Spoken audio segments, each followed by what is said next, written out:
Баршаңызға сәлем. Сиқырлы ілмектер арнасына қош келдіңіздер. Бүгін біз осындай биік өкшелі табанға моншақпен тоқуды үйренеміз. Бізді жоғалтып алмас үшін арнамызға тіркеліп алыңыздар. Ал енді сабағымызды бастайық. Бізге осындай биік өкшелі табан керек. Және осындай жібек жіп. Бұл жібек жіпті мен орап дайындап қойдым. Біз бұл жерде ақ жіппен тоқитын боламыз. Осындай жібек жіп. Және бізге керек ілмек пен от тұтандырғыш. Және осындай 6 өлшемдегі моншақ керек бізге.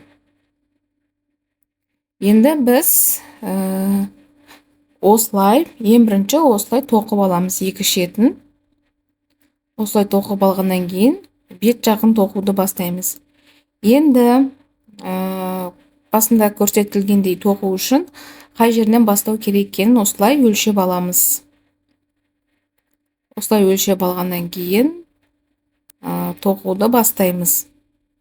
Мінекей, осылай ілмекке жібімізді іліп алып, арнайы табанның жібінен өткізіп, мінекей, табанның әрбір жіптерінен 3 немесе 2-ден іліп тоқып отырамыз. Енді өздеріңіз қарайсыздар.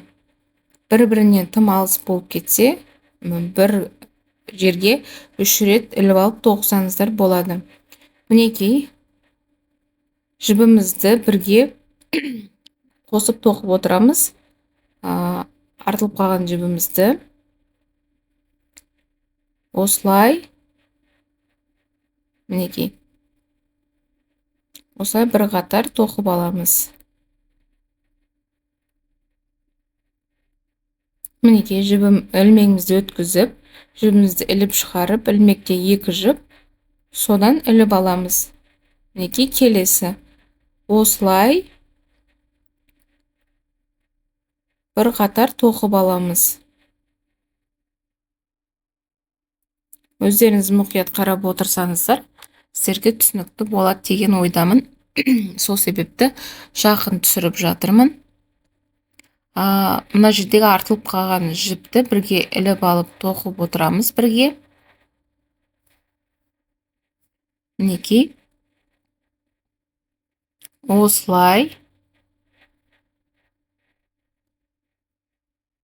бір қатар тоқып аламыз. Бір қатар дегенде қай жерге дейін тоқу керексіздер, сол жерге дейін тоқып аламыз. Осылай белгілеген жерге дейін тоқып аламыз.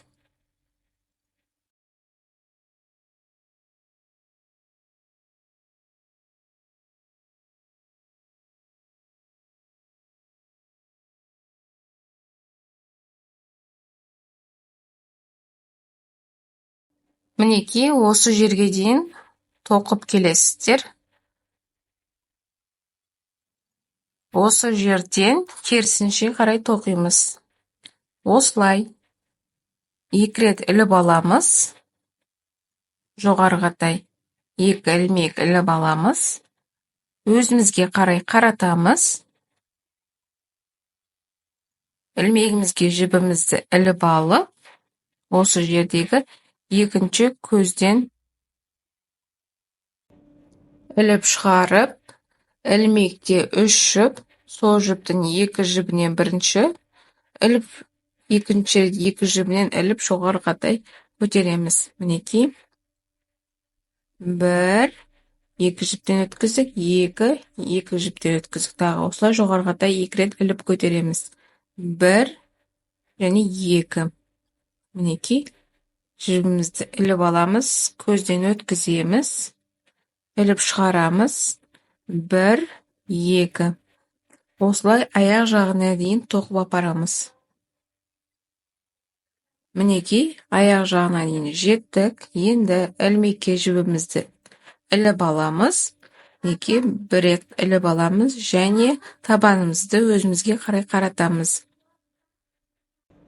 Осы жерде мінекей 2-ші көзден өткіземіз. Және Мінекей, осылай ілмектегі екі жіптен бір-ақ өткіземіз.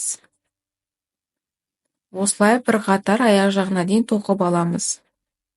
Мінекей.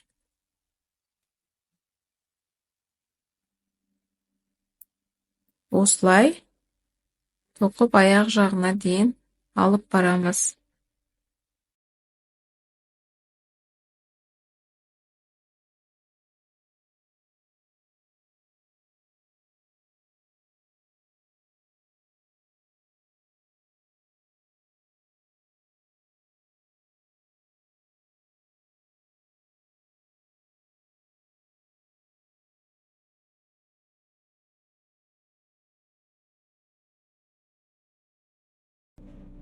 Мінекей, тоқып болдық. Енді осы жерде артық жібін алып тастаймыз. Осылай жібімізді шығарып аламыз. Және осы жерде осы жіпті жасырамыз. Осылай әрбір жерден өткізіп, жібімізді жасырып тастаймыз. Көбінесе осылай жасырып жатқан кезде табанның жібінен көбінесе сол жерден өткізген дұрыс болады. Мінекей, осылай өткізіп келіп, арасынан табанның жібінен де өткізіп, осылай жасырып тастайсыздар. Енді дәл осылай келесі бетін тоқимыз. Мінекей, келесі бетті тоқу үшін осылай жібімізді жіпті алып, осылай өлшеп аламыз. Және өлшеген жерден тоқуды бастаймыз. Бұл жерде біз сол жақты қалай тоқыдық, дәл солай оң жақ бетті дәл солай бірге бір қайталап тоқимыз. Осылай аяқ жағын осылай өлшеп аламыз, бас жағын дәл солай жіппен өлшеп аламыз. Мінекей, осылай өлшеп, келесі бетін тоқимыз.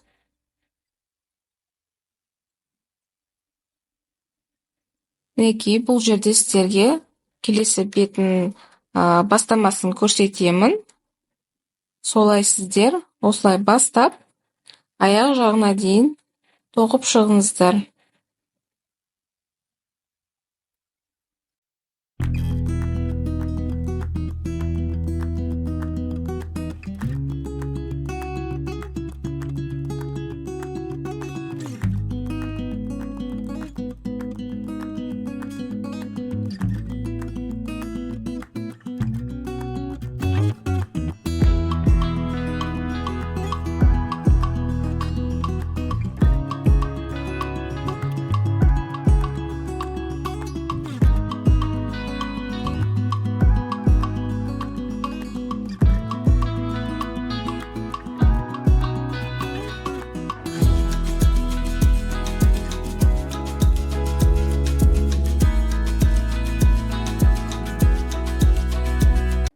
Мен сіздерге енді дайын түрін көрсетейін.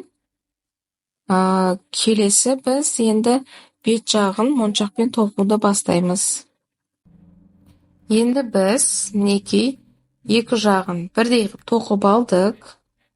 Артық жіптерін жасырып, көрсетпейтіндей қылып жасырып тастадық. Мінекей, бізде бұл артылған жіп. Осы жіпке осылай моншақ өткіземіз. Барынша көбірек моншақ өткізуге тырысыңыздар. Артық моншақты келесі табанға қолданасыздар. Мінекей, осылай бас жағын осылай әдемілеп тұрып, от тұтандырғышпен үшкірлеп, осындай моншақ өтетіндей жасап аласыздар.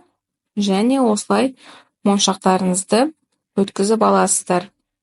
Немесе осы жерде аяқ жағында, немесе бас жағында тоқтатып, қанша моншақ кетті, маған солай моншақты санап алсаңыздар болады.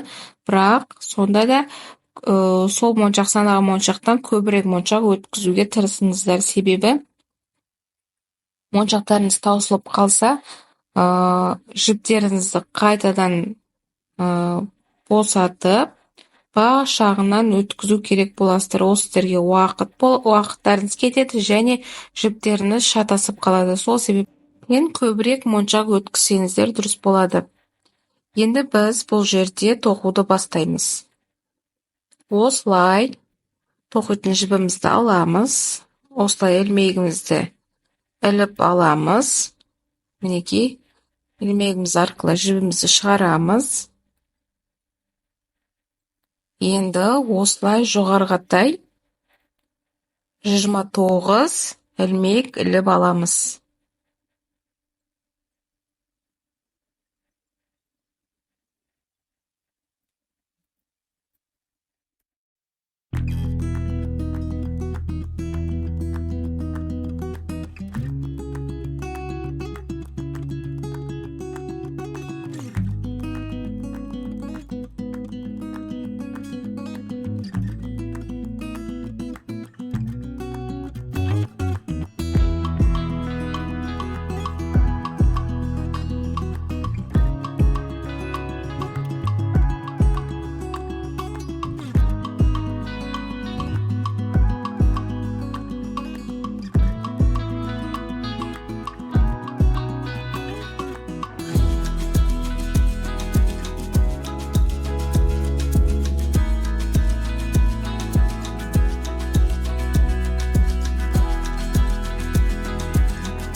Мінекей 29 ілмек іліп алдық. Енді осылай ілмегімізді келесі бет жақтан өткізіп, осылай жібімізді шығарып, не жіптен, не табаннан өткізіп аламыз. Осылай жақсылап өткізіп алғаннан кейін тоқуды бастаймыз.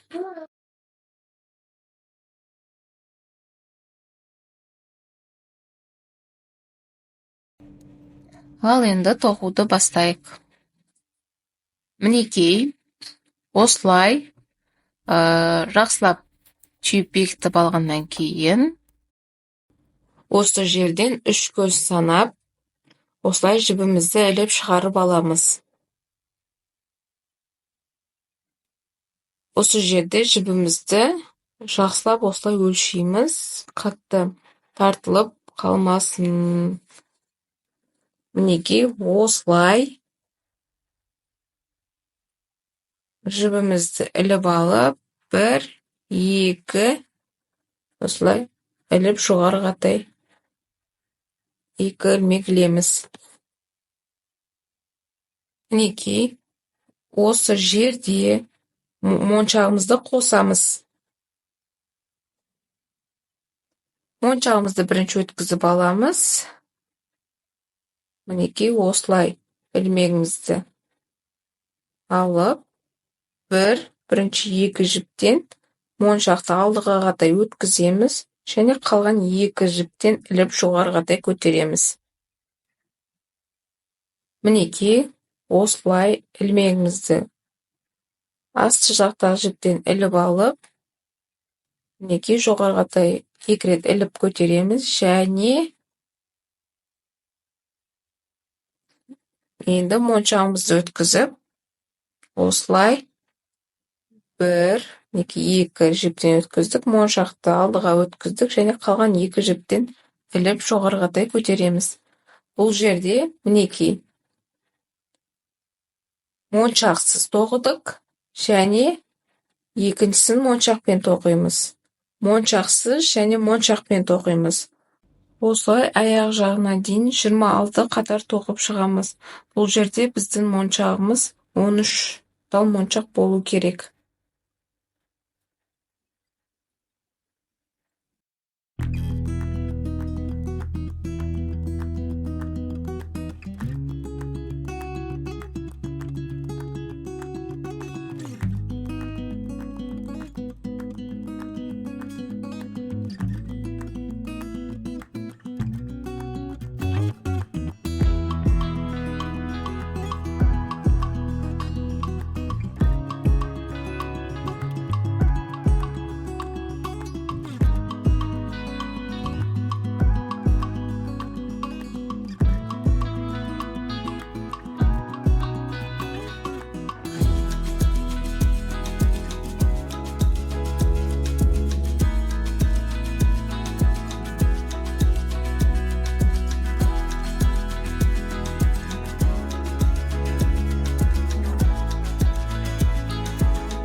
Мінекей, біз соңғы қатарын тоқып жатырмыз.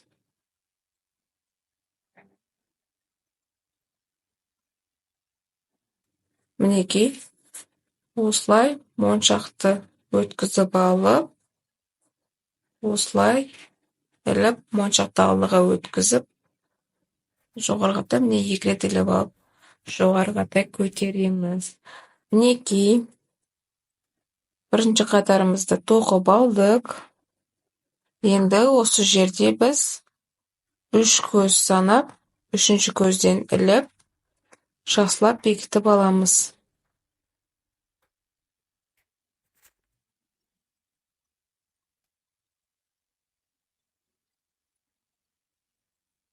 Мінекей, 3-ші көзден осылай іліп алып, мінекей жібімізді шығарып,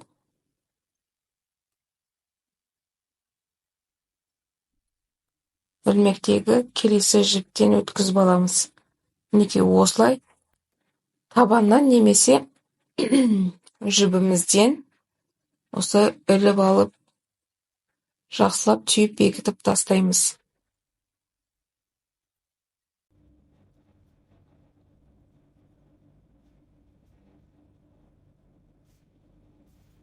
Мінекей, біздің бірінші қатарымыз дайын болды. Енді келесі қатарымызды тоқу үшін осылай 3 көз санаймыз.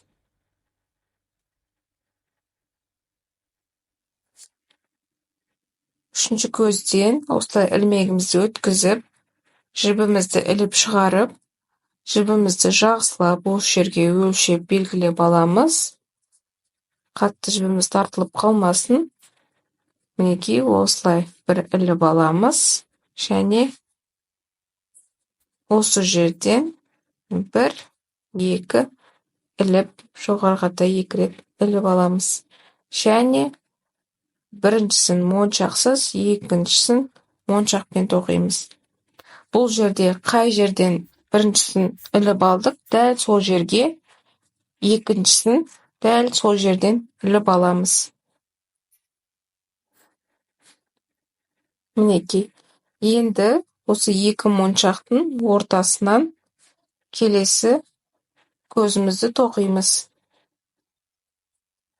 Мінекей, бірінші бұл жерге моншақсыз. 1, 2. Мінекей, келесін моншақпен. Мінекей, 1 іліп алып, жоғарғата көтердік, моншағымызды алдыға өткіздік, қалған ілмектегі 2 жіпті іліп аламыз да, осылай өткіземіз. Осылай, мінекей, моншағымызды өткіземіз. Дәл сол жерге, мінекей, дәл сол жерге тоқып аламыз. Осылай аяқ жағына дейін тоқып аласыздар. Осы жерде мұқият қарасаңыздар,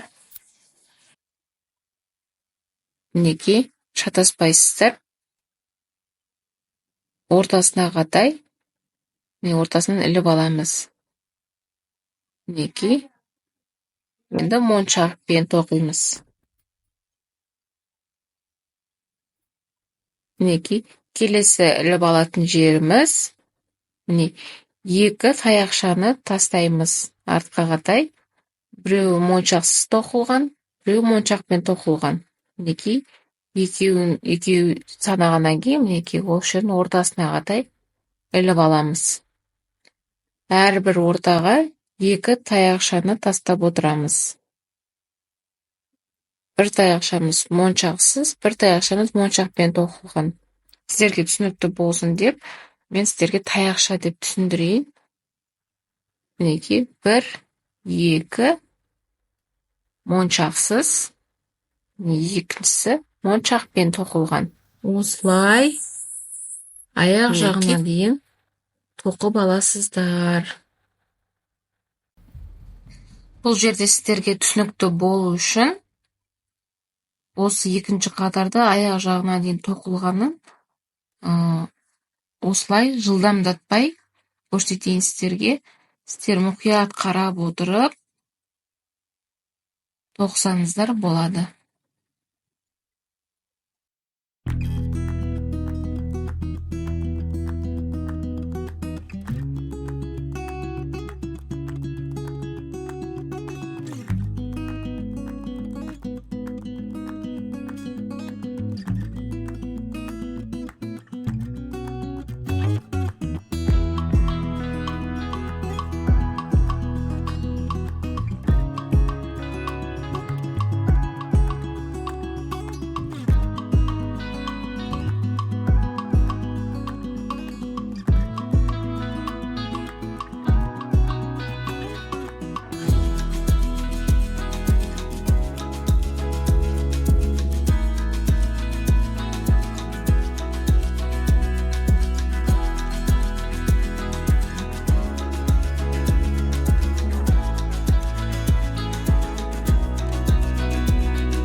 Мінекей, екінші қатарымыздың аяқ жағына дейін келдік. Осы жерде басында қанша көзден бастадық, дәл солай мінекей үшінші көзден іліп алып, осылай жақсылап бекітеміз. Мінекей іліп шығарып, ilmektегі жіптен де іліп алып, осылай не табаннан, не жіптен осылай өткізіп, жақсылап түйіп аламыз. Мінекей, жақсылап түйіп алдық.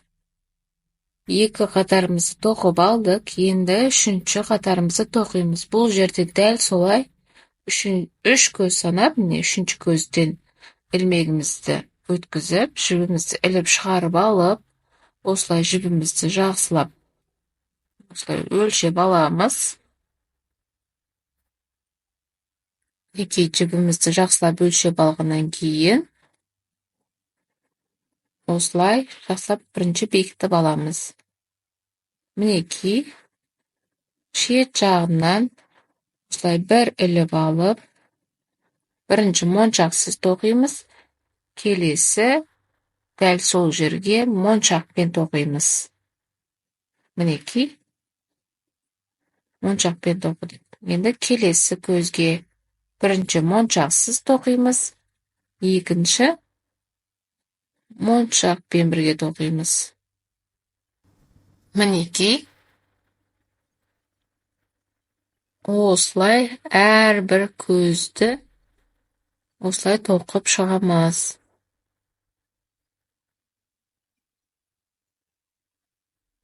Сіздерге енді түсінікті болған шығар деген ойдамын. Енді біз аяқ жағына дейін тоқып, ең соңғы қатарды тоқып жатқан жерін сіздерге көрсетемін.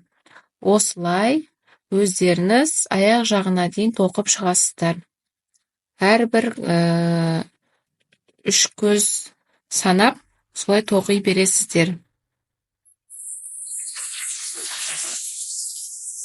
Мінекей, осылай аяқ жағына дейін тоқып шығасыздар.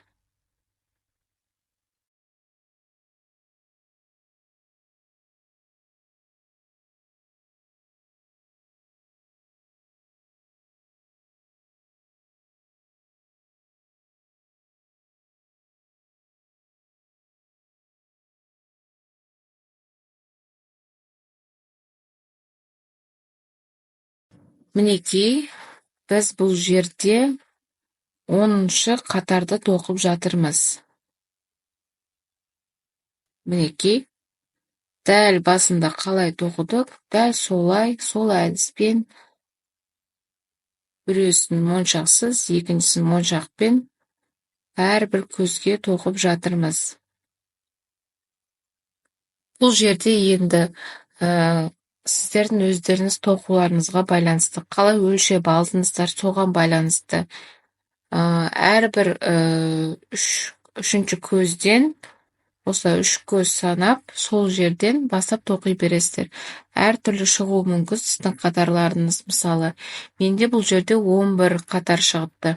Сіздерде мүмкін 12, немесе аз шығуы мүмкін. Бұл жерде табанның өлшеміне де байланысты, және сіздер қай жерден алдыңыздар, соған да байланысты. Міндетті емес, сіздердікі 11 қатар шығуы, әртүрлі шығуы мүмкін. Сол себепті өздеріңіз тоқуларыңызға қарайсыздар. Менде енді бұл жерде 11 қатар шығып тұр. Мінекей, мен 10-шы қатарды тоқып жатырмын. 10-шы қатарға жеткен кезде осылай болады, осылай көрінеді. Біздің аяқ киіміміз өте әдемі. Мінекей. Осылай аяқ жағына дейін тоқып аламыз. Мінекей.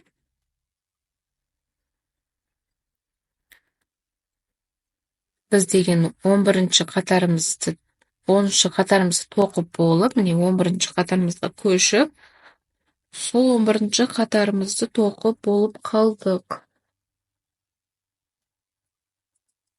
Енді соңғы қатарымызды аяқтаймыз.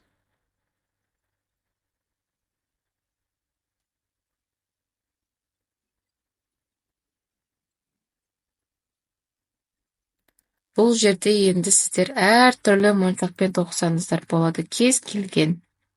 Және кез келген жіпті қолдансаңыздар болады.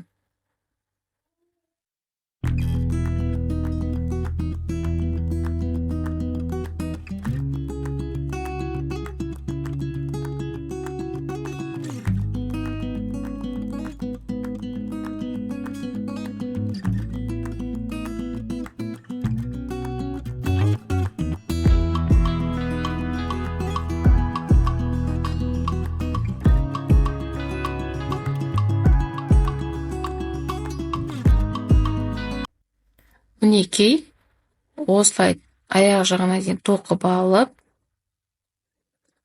осылай аяқ жағын жақсылап тұрып бекітеміз.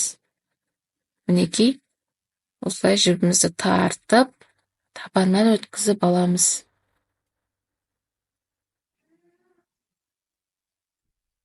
Мінекей, осылай қаттылап, жақсылап тартып, түйіп аламыз. Мінекей, біз тоқып біттік. Енді соңғы бір қатарды жақсылап тоқып шығу керекпіз. Ол қатарымыз енді біздің моншақсыз тоқылады. Сол соңғы бір қатарымызды тоқып шығайық. Мінекей, осылай ілмегімізді табанның жібінен іліп алып, осылай жібімізді шығарып, осы жерде жіпті жақсылап тұрып, мінекей, осылай өлшеп аласыздар. Қатты тартып қоймаңыздар. Мінекей, осылай өлшеп аламыз. Енді тоқуды бастаймыз. Осылай жібімізді іліп алып, жақсылап осы жерге бекітіп аламыз. Осылай табанымызды өзімізге қаратып аламыз.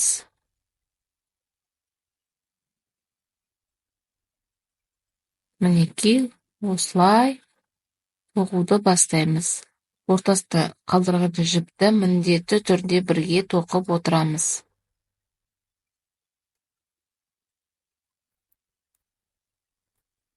Мінекей, ортасын қатты алыс алмай, осылай бір қатар тоқып шығамыз.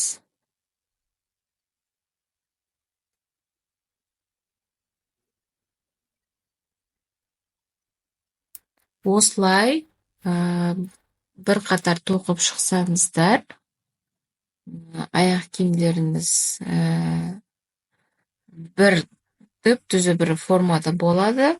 Бір жер ұзын, бір жер қисық болмайды, және алды жағы созылып кетпейді. Осылай әдемілеп тұрып, аяқ жағына дейін тоқып аламыз.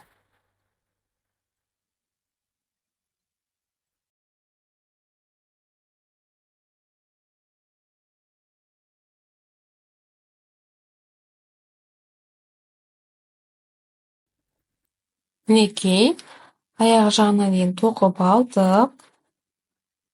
Енді біз артығын осылай алып тастаймыз. Қайшымен қиып, осындай от тұтандырғышпен міндетті түрде осылай жасаңыздар. Бұл жіп тез сөгіліп кетеді. Мінекей, осылай тартып шығарып аламыз. Осылай тартып шығарып алғаннан кейін жібімізді шақлаттырып түйіп, осы жерден енді әрбір жерден өткізіп, жақсылап тұрып, жасырып тастаймыз. Міндетті түрде көрінбейтіндей ғып жақсылап тұрып жасырыңыздар. Енді мінекей, алды жағын осылай әдемілеп тұрып, бір қатар тоқып шығамыз. Аяқ жағын қалай тоқыдық, дәл солай, бас жағын да дәл солай тоқып аламыз. Мінекей, осылай ілмегімізді табанның жібінен іліп алып, мінекей, осылай тоқуды бастаймыз.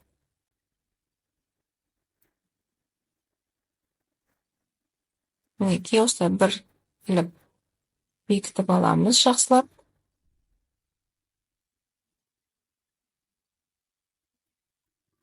Мінекей, артық жібін осылай бірге тоқып отырамыз. Осы жерде қатты ұзын жіп қалдырмаңыздар.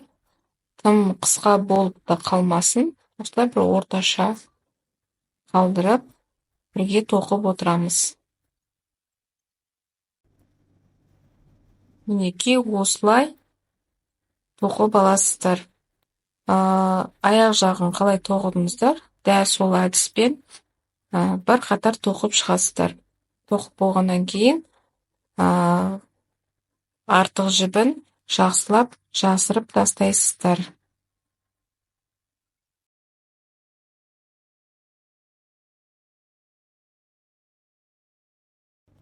Мінекей, біздің сыртқа арналған моншақпен тоқылған аяқ киіміміз дайын болды.